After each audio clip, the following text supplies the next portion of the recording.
Hello, listeners. Welcome to the Out of Our Depth podcast, where we are well and truly out of our depth. I am your host, Matt. And I'm Liam.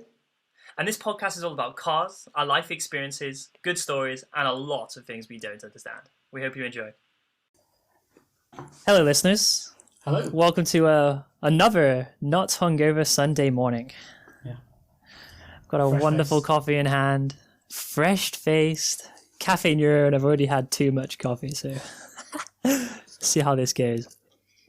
So, Liam, straight into business. It's been a busy week, a busy weekend for F1, not just in terms of testing, but also Drive to Survive. Yeah. Which I described to someone as keeping up with the Kardashians of the Formula One grid. So why don't you take us away? It's really good. Yeah. So my sister and her boyfriend, who don't watch F1 normally, for races and stuff, they're really into Drive to Survive, and during lockdown they watched like the first two series back to back. Interesting. I think like some proper F1 nerds get annoyed by it because it doesn't show everything. It's like, 10 1-hour episodes or whatever. You can't get everything in. It's a bit like drama and stuff, over amplified, particularly in the first season probably. Yeah, and I think I was aiming to get into this later, but you brought it up sooner, so it's always good that I bring it up now. But I do find it very annoying. Oh. So I'm only on episode 5 of this. Was it 10 episodes? Oh, sorry, you may have just heard my phone go buzz off. I'm sorry about that. Lol. So yeah, I'm only on episode 5, and I think the most recent one I watched was they're following Renault and Daniel Ricciardo, right? Yeah. But they're I'm following them on. 3, so no spoilers. Well, I'll try my best. Okay. Even though you've watched the entire season. But yeah, I think as far as I understand, because of the COVID restrictions that are in place, they couldn't have cameramen and sound people with every team at every race, right? I'm not sure if that's how they've worked in other seasons, etc. But the season's really annoyed me because, for example, they're showing all the Renault stuff, Danny Rick, but they didn't show the weekend where, he got the podium for Renault, at least on episode 5 and stuff like that. Likewise with McLaren, they weren't really following like Lando or anything like that when he got his podium or signs, and you understand what I'm saying. Yeah, that was pretty important stuff for the midfield. Like those weekends they got podiums. It's in terms of the fight for the championship, I'd say that was a pretty important plot point in the season, like who got podiums and eventually like Racing Point getting the win and stuff like that. Yeah, and I'm enjoying it. I enjoy Drive to Survive. But I'm actually spending my time just a bit like, as I just look at my phone, this is really poorly done this season. And I'm not sure, maybe I just expected too much. I've seen a fair few people complaining on Twitter. So I don't know. Maybe it was definitely the hardest season to film, but of course. Like it's annoyed more F1 fans than previous ones. Yeah. Which is a shame. But it's interesting you say that your sister and her boyfriend have got into it, because I think Drive to Survive has done wonders for F1 viewership. It's got so many people more interested in it by just understanding more about these like 20 characters on the grid, team principles, and I don't know, like turf battles or whatever, like development battles.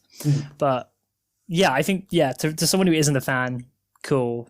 To everyone who was really invested in this season due to nothing else like going on, terrible. I just see it's like it's something else to enjoy about the sport rather than it's supposed to be like a highlight reel of everything that I enjoyed when I was watching the races kind of thing. It's like it's something else. It's an additional thing. Yeah. Well, it was nice that they made Ferrari feel awkward about the engine. It's not a scandal, but the engine scandal. Yeah. And then the Racing Point brake ducts. Like I didn't actually realize the ins and outs, so I didn't know they purchased design information and like took inspiration from that, and I didn't understand the logic of why Renault chose to protest the brake ducts over something else, etc. But it was nice to see a different aspect. Brake ducts are so intricate, and you can't see the internals of them. So if you've got the same brake ducts as somebody else, like on the inside, you can only get that if they've handed you the design drawings. Yeah, That's why they went after them in the end.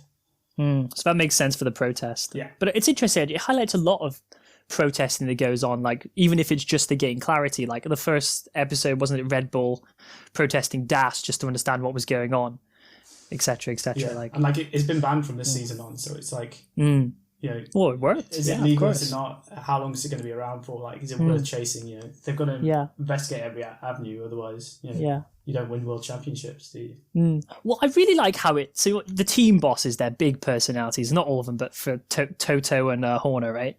But it's just interesting how like he's walking up the stairs and he's saying like, "Sorry, mate, we're going to protest it." Blah blah blah. They have a little conversation, and Toto goes like, "But how cool is it though, right?" And then Christian's like, "Yeah, it's really cool."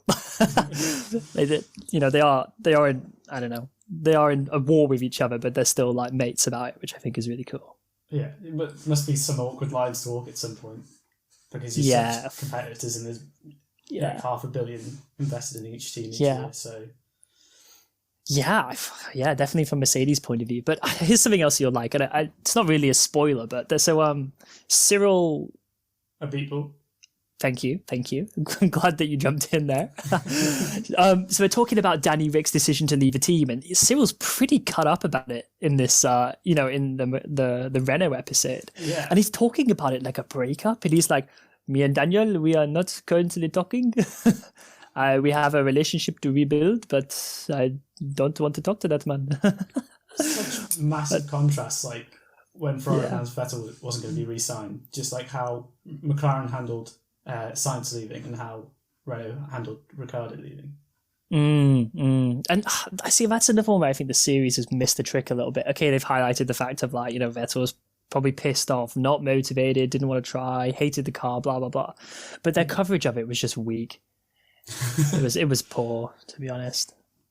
Yeah, as I said, only 3 episodes in, but yeah, they had to pick one team and stick with it, and like they're in their bubble, they couldn't go over somebody else. And See, I think the 3 I've watched, like it's still compelling stories for people who weren't watching this season. Like it's still a compelling story and gives you good insight into Formula One, and you get to see Valtteri Bottas's ass. You do. It did get dangerously close to seeing Shaft. Was quite concerned when we were naked in a sauna. Just like, is there going to be some pixelation here, or like, what's the age rating of Drive to Survive? How prepared should I be for this episode? I have seen a few comments on Twitter about Valtteri's ass, which has been very cool. But do you have anything to contribute about Drive to Survive, or should I just leave you to suffer through the rest of the episodes? Just leave it stuff. I would like the last thing I'll say. I think it just like the Bottas episode. It does give quite a good insight into his mentality. I did like that one. That was good. So you get a better understanding of him because he does talk, but he's quite reserved. I'd say most of the time. Yeah, I think it just reflects being Finnish. Yeah. Just kind of like if you just think he's like a Kimi, but like maybe a bit more vocal and he's a very talkative Finn, but like not very talkative in comparison to everybody else. Indeed. But testing, Liam. Yeah. We covered it a little bit last week, but obviously there's been some developments, and there was the Sunday. So basically, the main thing I wanted to say is obviously everyone and their dog knows that Mercedes are perhaps in a little bit of trouble. Yes. Perhaps. Probably. Yeah, they're a big team. They've got well-established systems and blah blah blah. You know the rest. Yeah. But I saw an interesting thing from Max Verstappen, Red Bull. Mm-hmm. He said he's like everyone knows what Mercedes is doing. You look at the data; they were almost like for lack of a better way of putting it, sandbagging. And then like the only reason for the spins was wind, which I'm sure you said last week the cars seem more susceptible to wind. Yeah. Well, what's your take on that?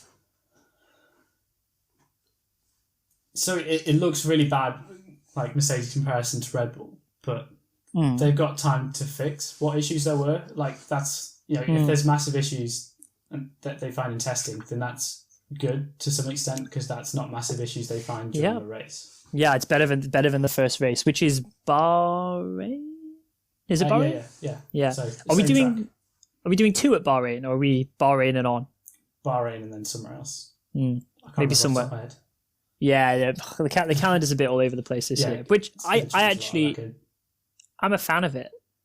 Yeah, it looks like some good stuff, except for the boring goal Jeddah. Jeddah, yeah. That's some news for this week. We've got the first look at what the track's going to be like. And I think I texted our group chat. It's just going to be like in competition with Abu Dhabi for the most boring race of the season. Yeah, it seems very... It doesn't really have corners, it just has squiggles. Yeah. Like, and it was the most corners. Like left, right, which is going to make it so hard to overtake. I saw like 2 like vaguely heavy braking zones. Yeah. It's Liam, what's the meme about money? It's money talks. Yeah, no, isn't like V Races 1, but they've made 1 into money. Yeah. Yeah. I thought that's a cracking thing, but no, I think that's going to be a disaster of a race. Almost like Monaco, for example. I just hate city circuits. Full stop. I don't think there's any space. There's no fun. People crash into walls. Boring. Yeah, I'd say Baku's the best one, but then that doesn't feel like exactly like an all street circuit because it's so wide and open, which you aren't going to get in most cities. I do enjoy racing on Baku on F1 2019. To be fair. Monaco's a nightmare though. I gave up on the campaign on Monaco. It doesn't feel like the cars are supposed to drive around that. They feel too big. No. I mean, do you ever see any overtaking at Monaco really that isn't done during a pit stop? Like, not really, unless there's like a massive pace disadvantage or a red flag or something. Because in 2018 when Ricciardo won, he was like his engine was, I can't remember exactly wrong, but he was down 25% of the power. I think they said. Still clutched a victory. Yeah. So and it's like Lewis Hamilton 2019, like his tyres were completely gone, he's sliding all over the place, and Max Verstappen on fresh softs just can't get past. There's just no room. Maybe the tunnel is the best opportunity, the big long straight there? I don't really know. I know there's good opportunities to try and pass in like the F1 game, but not in real life. I think you've got to try everywhere and hope for the best. Yeah, no, I understand that. I understand. But where were we? But yeah, anyway, I meant to say on this, so Mercedes actually have 2 filming days that they've scheduled 2 days before Bahrain. Do you reckon that's in response to their almost abysmal testing weekend full of gearbox failures, Spinala, etc.? Yeah, I reckon. It's weird because they were the last one to do a filming day, and they'd started car development earlier than everybody else for these new regulations because they stopped early last year. So, yeah, I think they're really worried. Yeah, it doesn't seem quite right. I don't know. I don't want to make any predictions because it's never. It's not worked in the past when other people have been like, "Oh, Mercedes is going to struggle. It's Ferrari this year, or it's Red Bull's year, or something." Like, yeah, I think. But I think there'll be more competition. Like, they're not because the Red Bull. Like, it was close at points to Mercedes last year, and you look at them in testing and they were spinning. But, like, this year, like, their car looks super stable. Yeah. High rake versus low rake. That's all I seem to have seen. And the people at Mercedes won't answer if they think that the new regulation floor suits high rake or low rake, which means that they ultimately know it suits high rake. And there's pictures of them taking, I don't know whether it was on when Hamilton or Bottas was driving, but they were trying out a high rake, so they'd raise the suspension height at the rear. Interesting. I think it was only a few laps because they didn't do much running, but at least they were trying to figure out whether they lost more because of their philosophy. I think was that. I think we could be in for a spicy year. Yeah, and I'm really excited about that. Me too. Because not only have we got different tracks, well, we had them last year, but different tracks from the normal circuit, but we've also got a closer field, a potential, giant may fall this year, or at least for the first half, right? Yeah. Which could impact their next year because they might have to continue car development longer than they'd like to. No. I think okay, all right, yeah, okay, fine. Every team is just going to be like, we have an end point, regardless of where we are in the championship. We have an end point because these rules are going to, this last year of these rules, one championship is not worth just going over like 4 or 5 championships, Yeah, how long do you think these new regs are coming in for? Obviously, they're coming in and they're here to stay for a while, but what do you mean, 6 years, 10 years? Do you know anything about that? That's a great question. Okay, so clearly not. No idea. Well, because these current rules came in 2014. Mm-hmm. So that's 7 seasons. Okay, yeah. And then like the one before that was 2009 to 2013. So I guess they've done this because we want to see closer racing, right? Cool, fantastic. So I guess the next change after that will just be the engine. Keep keep the car design the same for closer racing if it works, then change the engine to, I don't know, whatever they have in mind with biofuels and stuff like that, I imagine. Yeah. Like, so, yeah, that's fair enough. I feel like the next big change in the couple of years afterwards. Okay, Liam, do you have anything else to add to Formula One, or should I do the call? Do the call out. Listeners, you can stop skipping now. Formula One's over. Yay.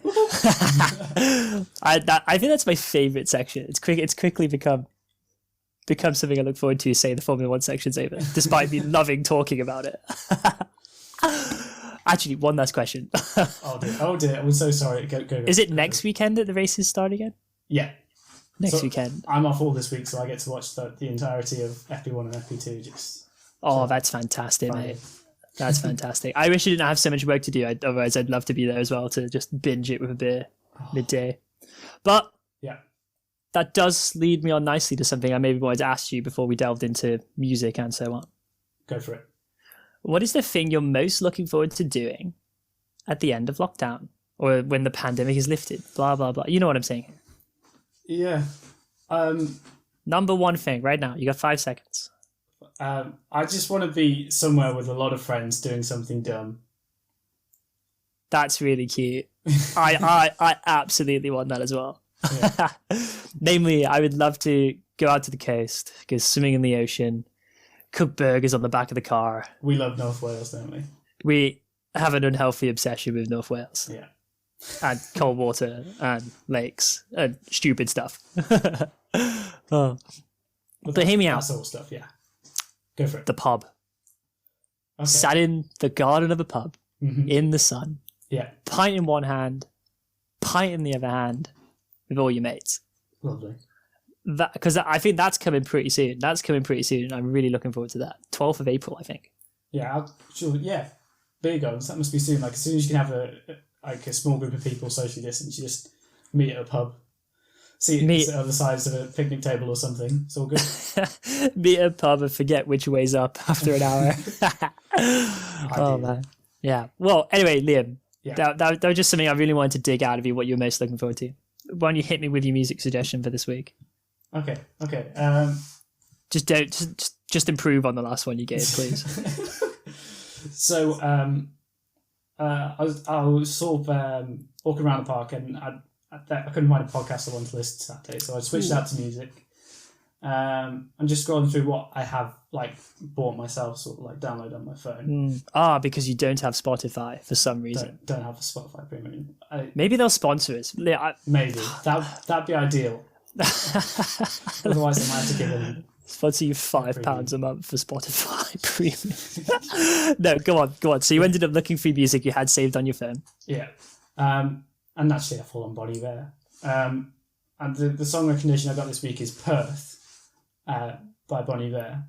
Perth by Bon Iver. Tell me about this song. Come on. So, while I look it up. Heath Ledger of Dark Knight fame, who died of an accidental overdose, I believe it was, in 2008. He was a close friend of a director of one of Bon Iver's music videos and a pretty good friend of Bon Iver as well, as far as I can tell from the story I heard. It's a documentary I watched a while back. And they're making this music video just out in these woods when they hear about Heath dying. And Perth is sort of a response to how they're feeling in that moment. Ooh. About finding out a close friend had passed away. And so this is quite a deep song that you've recommended this week. Yeah, I think it is. Wow. And what kind of environment should I and the listeners be listening to it in? I don't know. Just we talk a very happy but reflective space, just ooh, okay. It's late afternoon, early evening. Okay. Okay. Just chill out on the sofa or something. All right. Well, I've just added it to my songs and I'll play it as soon as I go back to studying after this. Yeah. Good stuff. And I was going to press play just to see how long it was, but I realised that was a bad idea. Because last week we had Frank Ocean playing in my ears. We didn't need anything. Well, this week we've had my phone going off because I forgot to take it off vibrate. I think my phone went off as well, so here we are. Yeah. Honestly, the heights of professionalism. Yeah. So, Liam, my song for this week. So there's a little bit of a story attached to this one. So obviously I've been going through a bit of a reflective phase with what I've been listening to. Like a lot of old stuff, maybe like 16 through the 20s to listen to. Probably just much like you were going through save stuff on your phone. Yeah. And I came across this guy who lives in Vancouver Island called Jesse Roper. Now, how do I know this guy? Well, basically, for all intents and purposes, I've been to this guy's birthday party. I've bought him drinks at a bar. He's bought me drinks at a bar, and he makes pretty cool, like folky kind of music. Cool stuff, right? And through them, another band, but we'll get there next week. Maybe that's next week's suggestion. But anyway, so this song. So the song I originally had by him is called "Anytime at Night," and that's a "Anytime of Night." I think I said that really bad. Don't worry about it. But it's a very it's a very romantic song. I'm super into it. Just typing away, having a good time. But I found this new release for him called Brightside, and I've only listened to it a few times, but I'm very into it. And it's also sort of like just being nice to people. Okay, I can get behind that. But get it up on a tab. Brightside, Jesse Roper. It's actually a beautiful song. Bit different from my like deep bassy London Thunder recommendation from last week, but I think you'd very much enjoy it. It's a good it's a feel good song as well. He looks like a wholesome person. There's some great long hair, fantastic. Oh, indeed. And there we go. The world's best cardigan. So yeah. I mean, he's a lovely guy. I think he's suffered in the past, but his music is absolutely beautiful. Yeah. I mean, some of it's like almost like batshit crazy, which I'm kind of into, but. But yeah, have a listen. You listeners at home, I think everyone would really enjoy this if the sun's shining and you're in a good mood. Okay. So there's two ends of the spectrum there for you. Yeah, well, I think you bring them down, I'll bring them up. Yeah. Next week I'll bring them down, you bring them up. There you go. Sold. Done. Will do. Perfect. All right, Liam, what's next? Do you want me to hit you with my topic? Absolutely, slap me in the face with it. Which is, I guess, back to our good old vein of just moaning about stuff. Liam, we love a good moan. Don't feel bad about it. So I'm just going to get the tab up so I've got the information. Right. Come on. This has really got under my skin. So, so I'm looking at new cars because it's that time. I've had mine for a couple of years. And Golf R is what I'm thinking of. We're not quite there, like putting deposits down or anything like that. But before we go any further, tell the listener about a Golf R. What power are we talking? What kind of a car for people who don't know cars that well? Oh my god, this is gonna be bad if I can't remember all the stats in my head. Well, just ballpark and we can correct it next week. So it's a it's a 2-litre turbo, just shy of 300 horsepower, if I remember correctly. That's a bit of a pocket rocket. Yeah, 0 to 60 in less than 6 seconds. Ooh. The one I'm looking at is manual, but they're available in double clutch transmissions, which would get a few more tenths off your 0 to 60. But we're looking at the manual, correct? Yeah. Okay, cool. All-wheel drive car. So it's front-wheel drive bias. Haldex system, I think, if that means anything to anybody. So it can chuck power to the rear wheels if stuff starts going. Could we do a donut in it forwards on a beach, or would it just look weird? I've yet to see anybody do that, but I'm sure we could give it a go. I feel like take traction control off, you get something moving, but it's not like a Subaru where you can do nice all-wheel drive, big. Do you remember being on that beach and a guy was absolutely spooning it in circles in his Subi? Oh, it sounded so good as well. But I think we both had a good 5 minutes of Just not God people. That would just be like absolute dickhead. What is this tosser doing? Doing donuts at 60 miles an hour on this wonderful beach in this wonderful part of Wales. Maybe not quite 60, but it's quite fast because you have to get like quite big donuts to go inside. Get it to work with all the drive, I think. But okay, I'm very jealous. I think at some point, but Subarus are just a bit of a mess. It's definitely a cult as well. Liam, back on topic. That's my bad. Golf R. So you've got to do the research, like what's insurance looking like? Because I'm 24 years old, so insurance companies want to shaft you essentially, regardless of what car you drive. It could be like a 50 horsepower, like 2-seater hatchback from 1955 or something, and they want to charge you £3 billion if you go to the wrong place.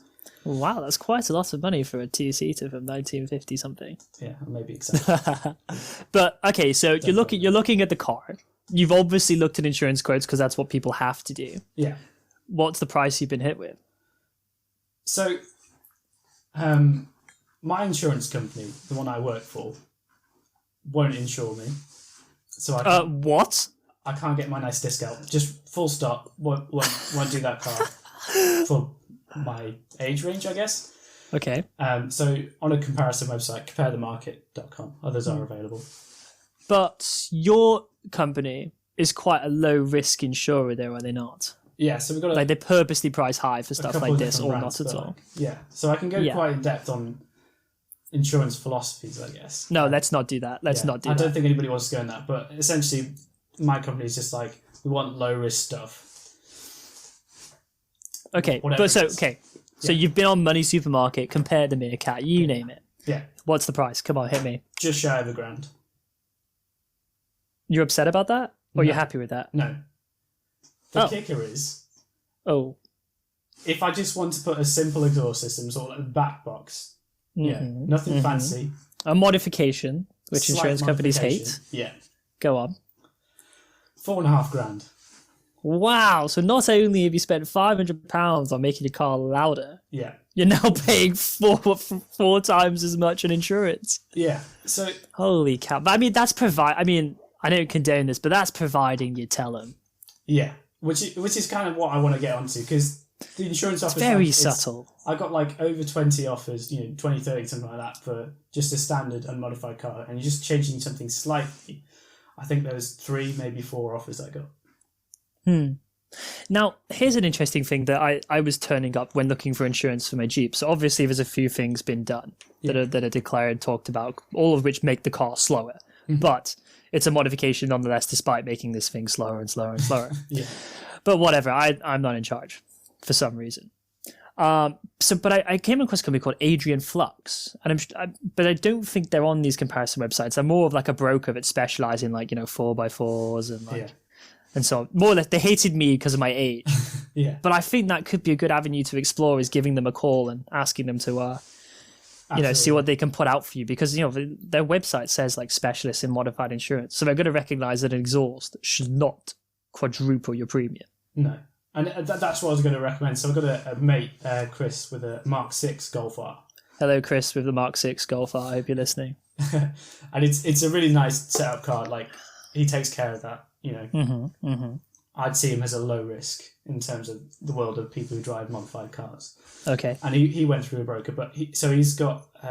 maybe I shouldn't list his modifications in case they're not all declared. No, let's just say there's a modification or two and we're sure they're declared. Yeah. Let's keep it safe. It safe. But it's very nice. He's got nitrous. He's got road slicks. but I guess that's the only option you've got, really. But it just seems bizarre. Like, just a back box on the car. Like, the amount of people who are actually doing that must be fairly high. I'm sure. I mean, because an insurance company wants you to declare changing a radio, I'm pretty sure. Stuff as simple as that. Yeah. But I mean, it's the risk you take. God forbid there was a crash. Oh, sorry, mate, the radio's been changed. We can't cover that. Yeah, and done. I think part of it is the data points they got it. So like when they're looking through their statistics, and like if most people aren't declaring that they've changed out their radio or something simple, then they've just got like a really small set of data on like people who have done that to their car, and then it's really easy for it to get skewed to like, oh, it's super expensive if somebody does something simple like that. So I think if everybody out there with modifications to their car can declare them, hopefully it'll bring down the average price for me. So I can have... Are we starting a UK-wide trend to save you some money? Yeah. Yeah. So I mean, so where's your headspace at with this? You've looked, you found a great quote, but I mean, personally, I think one of the most fun things you can do is tinker with a car. Yeah. But insurance is now like your barrier to that, technically. So like, where are you at? What's happening? I find it bizarre, because with classic cars, the thing is the price starts going down massively, because there's a guy called Harry's Garage. Well, that's his YouTube channel name. His last name isn't actually Garage. Harry Metcalf is his real name, but he used to have a Pagani Zonda, but he sold that. That's cool. And now he's got like a shed full of old classic cars, like 20 something. Keeps on growing. For the price that he sold the Zonda? Yeah, so all of them combined, That's cool. I think, are worth less than the Zonda, and like the insurance he pays per year for all of them, like 20 different cars, like Lamborghini Countach, Testarossa. Sorry, listeners, I'm just Googling this because I really want to see it. There's just loads of stuff. Okay, yeah. Fair enough, mate. So okay. Why would you, spend lots of money? And it doesn't make sense. So, like, I think the thought process is if you've got a classic car, you're taking care of them. But if you're, like, modifying cars and, like, to some extent, you're building or working on your own car, it's the same sort of mentality. So I mean, either way, mate, the system isn't fair. No. And you're too young. You need to be another 20 years older. Yeah, that's probably the main issue. Yeah, I think so. But, I mean, it can't have shined. I mean, despite if you get an exhaust on it or not, or various other miscellaneous things, it can't have put you off that much. You still get yourself into I'm getting the car. 300 horsepower car. It's just changing the approach and like, because, I mean, to be fair, like maybe up to 500 quid extra just to be like legit and say I've got this on.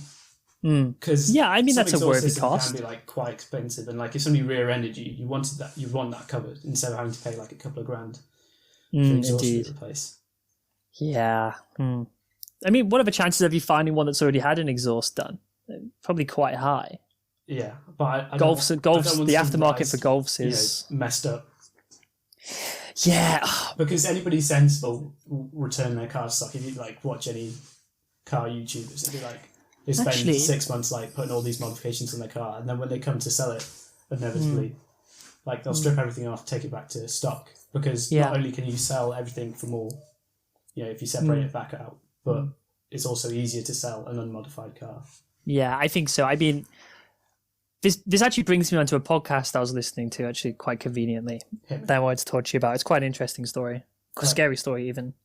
But yeah, the second-hand market, I think, is quite dangerous, if anything. Like, not just from like finding a car that hasn't been absolutely abused, especially if it's a Golf R, it was owned by someone like yourself before. Like, not that I'm saying that you would like rag it and forget to change oil and stuff like that, but there are people out there who have this from new and redline it at almost every opportunity. Absolutely, used cars, yeah, for sure. Yeah, not necessarily correctly warm and all that, and missed a few services, blah blah blah.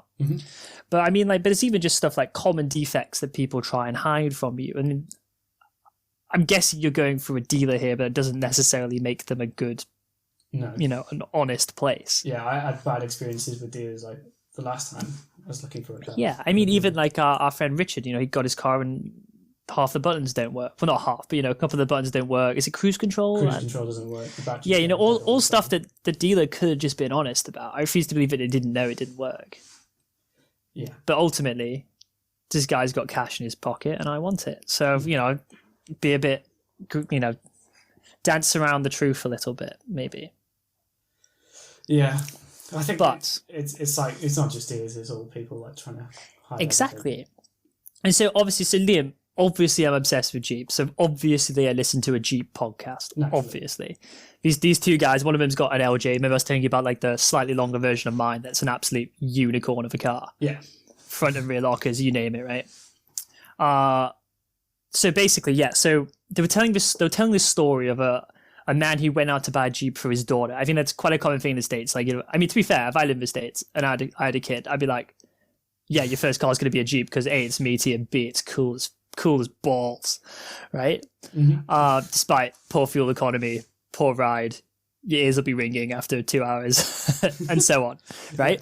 So he goes out to find this car for his daughter. He looks over the car, and I think mistake number one is I don't think he took anyone with him to be like a secondary inspector of this car, which is a bit of a red flag to start with, despite him like having a Jeep himself. All right. But not much of a car guy, or I'm not sure. I mean, he had a Jeep, so I presume he, to a certain extent, thought he knew what he was looking for. Right. But likewise, me and my dad made some mistakes with what I've got. We didn't check under key areas of the carpet because we didn't know to do that. Yeah. But point being is, research. Yeah, and these guys are saying about how like whenever they go for a car, take someone who knows more about it, right? Yeah. And so they were telling a story about how like they've shopped for Jeeps and taken hammers, and friends have been like, "Why are you hitting this car with a hammer that I want to buy. And, long story short, they're checking the frame. It's a ladder chassis and they rust out. People go through great lengths to hide rust. Yeah. Unfortunately, because, just pure dishonesty. So basically, then he said likes his car, buys it on the spot. Perhaps it was freshly washed. All the spiel, like everything looks shiny when it's washed. Yeah. Which is another reason why you shouldn't buy a car in the rain, because it makes the paint look better. Fact.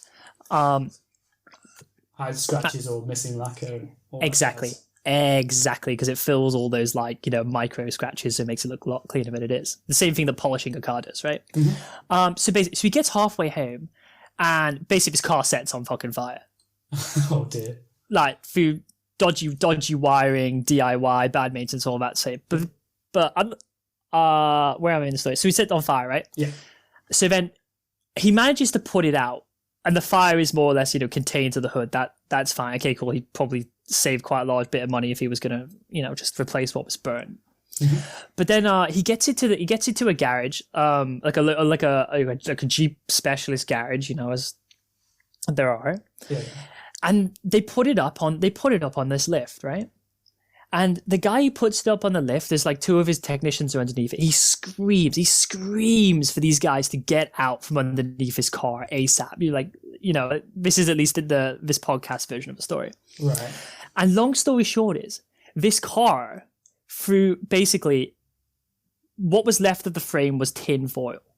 But this man who he bought it off had, that expanding foam they use in construction. Oh my. They spray it in there. Yeah. I'm not sure if that's the technical term of it, but almost like all the critical parts of this frame and the key rust spots, which his guys should have hit with a hammer, had been like filled up with this foam, sanded back, and painted black like the rest of the frame. In like an absolute deception to be like, frame's mint, don't worry about it, right? And then on further inspection, basically the frame all basically buckled in half. Like if this guy, long story short is if this guy's car hadn't set on fire, right? Like it would have collapsed on it at some point. Yeah, it would have collapsed. And also the brake lines were made out of like copper water pipe and not actual like high pressure like brass or something like that. So the brakes had bulged. A couple more brakes, the brakes would have failed him on the highway anyway. And the frame is rotten. So there's almost no crash protection there other than just sheet steel that's on the body. But long story short is, what a scumbag to have done that and then tack welded like, so the frame on a Jeep is like 3/16ths, one of those two. But this guy basically like welded like 1 millimeter steel plate on a section, tacked welded, not anything. Not that it was structural due to the thickness of the steel. In parts, covering it, not structural, nothing. Absolutely. Because Jeep frames rot. People go through great lengths to put what we call like replacement panels on. They cut out all the rust. Have professionals do it themselves. Great quality repairs. Right. I totally trust a frame that had been properly. They call it safety capping. I mean, like it's not the best thing if you're trying to resell it, but if you see a job's done properly, it's secure. Fine. But fuck me, Liam. Like I was trying to work when I was hearing this podcast, but my jaw was on the floor that someone would do that. Especially like, I mean, and these guys referred to it as like almost like premeditated shit. Like like if this guy would have died because he non-legal brake lines made out of copper water pipe. That's mad for nowadays, but I guess maybe not to the same sort of safety degree. But back in the day, my parents talk about having to take back in day. Are we trying to do Yorkshire right now? Because I've been proven recently to be shy to doing a Yorkshire accent. Taking your magnets, like look at cars, because everybody would just like get polyfiller and fill in dents on cars or rust holes. Yeah, I mean it's a minefield, right? I mean, or whatever, just stuffed into panels. Yeah, and I think to a certain extent, and we still like when I've been into body shops that we like my company owns. It'd be a case of like you're removing bumpers or stuff and like things are held in with garden screws and there is still newspaper stuffed in bumpers and things like. And that's terrible. Filled in with filler,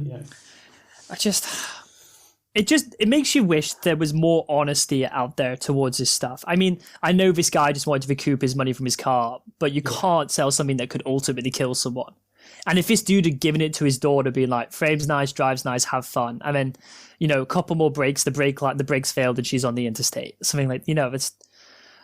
Yeah, the people are only thinking about what they've invested. You know, like they've accidentally bought like a rubbish car and they've got to sell it on. Or they've been in an accident and just can't afford to repair the car. They've got to get rid of it. And obviously, I've given you a very extreme example. Yeah. Right. I mean, for example, like I said, I just found a patch of rust on my car that I didn't check. My bad. Fixed it, welded up, clean, done.